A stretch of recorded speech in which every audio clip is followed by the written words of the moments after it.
Fuck you talking about, nigga, and it's like that. Welcome back to another episode of I'm your host with the most funny cash money, nigga. And we finna get into one of my favorite movies. Why is it my favorite movie? Is because it's called South Central, and the movie is about OG Bobby Johnson. And OG Bobby Johnson is a nigga that eventually he's in a gang, he grow up and he get into that shit, he go to jail back and forth.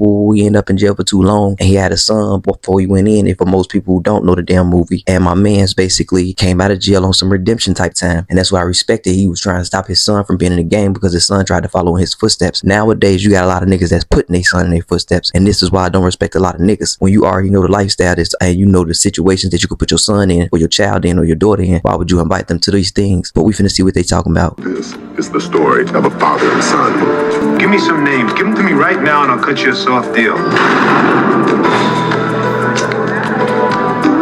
The 4 Minutes to Society before Training Day, there was a gritty hood classic that dared to show something different. A path to redemption in the concrete jungle of Los Angeles. But what you didn't know is that South Central, the 1992 crime drama that stunned audiences with its raw portrayal of gang life, almost never happened. Today, we're diving deep into the shadows of one of the most authentic yet overlooked films of the 90s.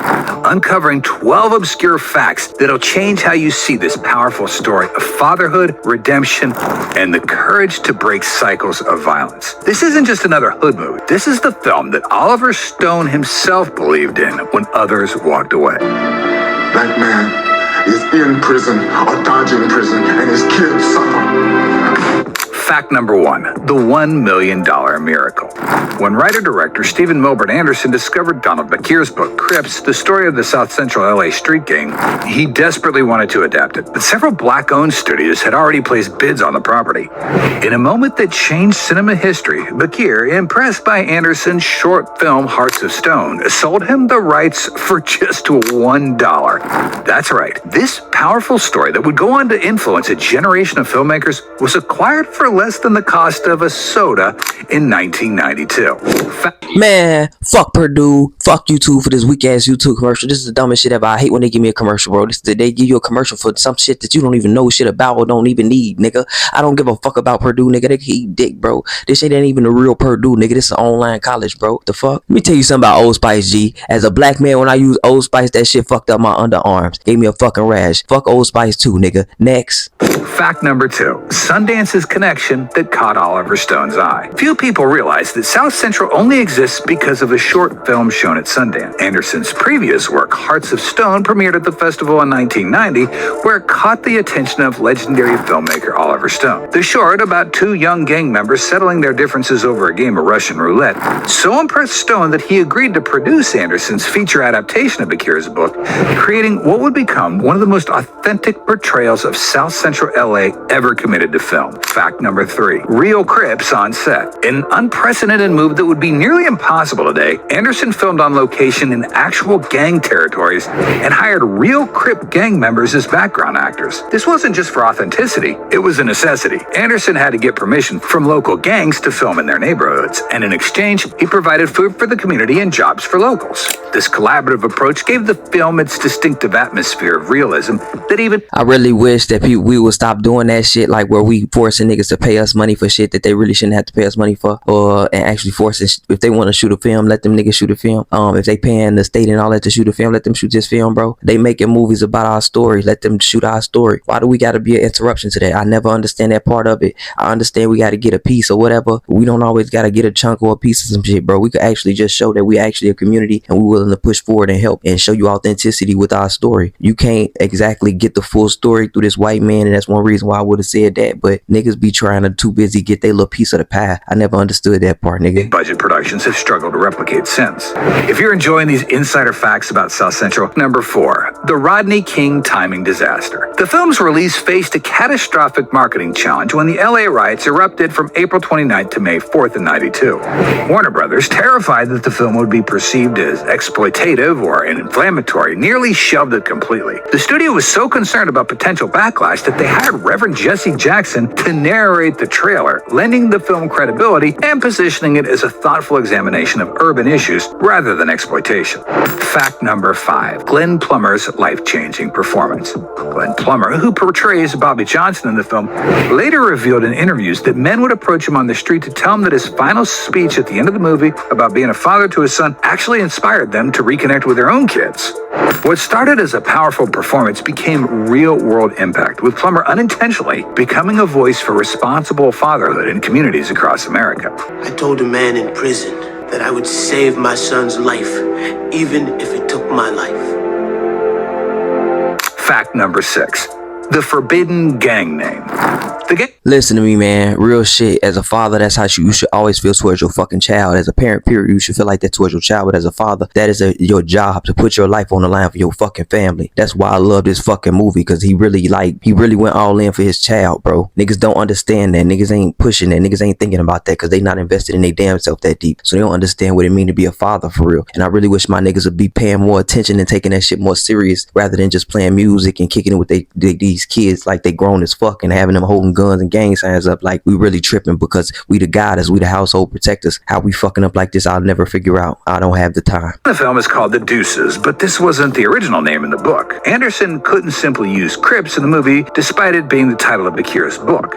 This wasn't simply a creative decision. Using the actual gang name would have created potential legal and safety issues for the production. The compromise led to the fictional Deuces game, allowing the film to tell its story without direct reference to the real-world organization. Fact number 7, the Muslim influence. One of the most authentic elements of the film often goes unnoticed is the portrayal of Islamic influence in prison rehabilitation. Don Bakir, himself a devout Muslim, insisted on showcasing how Muslim teachings help many incarcerated men find structure and purpose. The character of Ali represents the real-world impact of Muslim prison ministries that were powerful forces for rehab in the California correctional system, a phenomenon rarely depicted so accurately in mainstream cinema. You got your second chance.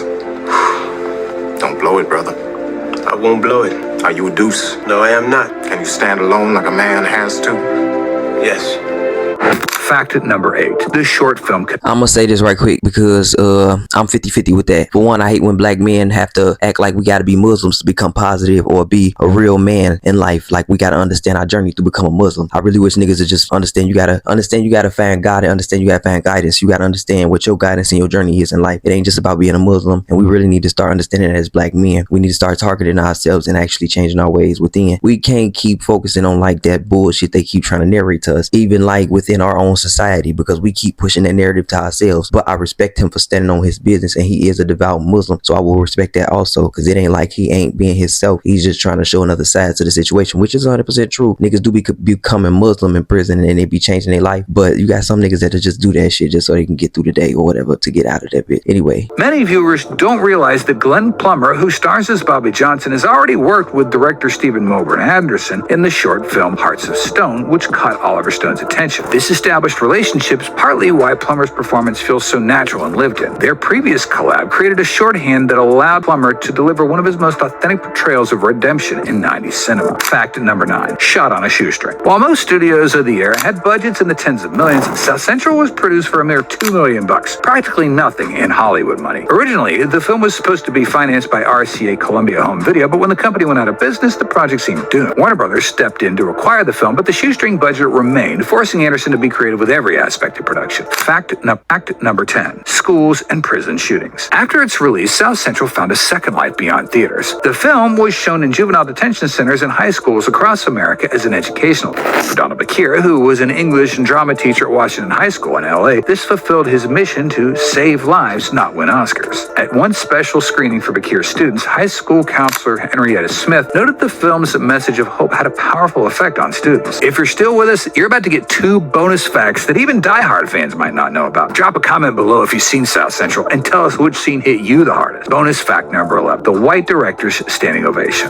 In a powerful moment that challenged racial assumptions, Stephen Milburn Anderson, described by the Los Angeles Times as the white director of a black story, received a standing O after a special screening at an all-black high school in D.C. This reaction challenged the growing narrative of the time that only black directors could authentically tell black stories, proving that I want to say this right quick because they ain't saying this. The nigga right here, the nigga that's playing playing Kilo. If you seen the movie or whatever, then, you know what I'm saying, this is the nigga from motherfucking Jason. The nigga that fought Jason and stole on Jason, that's him. So if you don't know that, that's actually a fact in the movie. That's the nigga that punched Jason and then Jason knocked that nigga head off in the movie. But we gonna let this shit play out the rest of the way. Respect and collaboration could transcend racial boundaries in storytelling. Bonus fact number 12, the New York Times endorsement. Janet Maslin of the New York Times placed Anderson in her Who's Who among hot new filmmakers list in 1992 alongside Quentin Tarantino and Tim Roth. This prestigious recognition put Anderson in the company of directors who would go on to define 90s cinema. Yet Anderson's career never reached the height of his contemporaries, making South Central one of cinema's great what-if stories of potential unfulfilled. South Central didn't win awards. It didn't need to. This film about a father's struggle to save his son from gang life spoke truth to a generation and stands today as a testament to authentic storytelling. In a world of franchises and formula, let's remember the power of a single story told with conviction. I'm gonna stop this shit right here, but I want to say this as far as the movie go. If you ain't seen this movie, go see it, watch it, rent it, whatever. Especially if you're a black man. The main thing I want to say is this: I did not know that the dude who directed this was white, and that just goes to show you, like they say artistically, the story can still be told authentically. But I know it was a part of the community that actually showed that authenticity and was exposing them parts and giving him shit, because the dude's shit is actually a real Crip gang on the low. So all the things he's claiming Crip. Another thing is too, as far as like just understanding the mindset of being a father, niggas gotta understand like it's bigger than us, bro. And the mindset of being a black man is bigger than us, bro. It ain't even just about being a black man, just being a man, period. It's just bigger than us, and we can't be sitting here thinking about like ourselves all the time, especially at a point when we get to a point where we have things that we have to lose. If you die today or go to jail tomorrow and you got a child, you know your child is gonna grow up without you. You know what I'm saying? That's gonna affect them deeply, and all that time they spend without you is gonna fuck them up. Little do you know, and you're not there to protect them and make sure they're okay. You're not there to make sure they're taken care of. You owe them that. So when you be running around here like motherfuckers, you owe your child, bro. Your child don't owe you nothing. You owe them everything. So stop sitting there fucking around and blowing your time when you got kids and you got shit going on. You need to provide a future for them. You need to create a family. You need to create a home.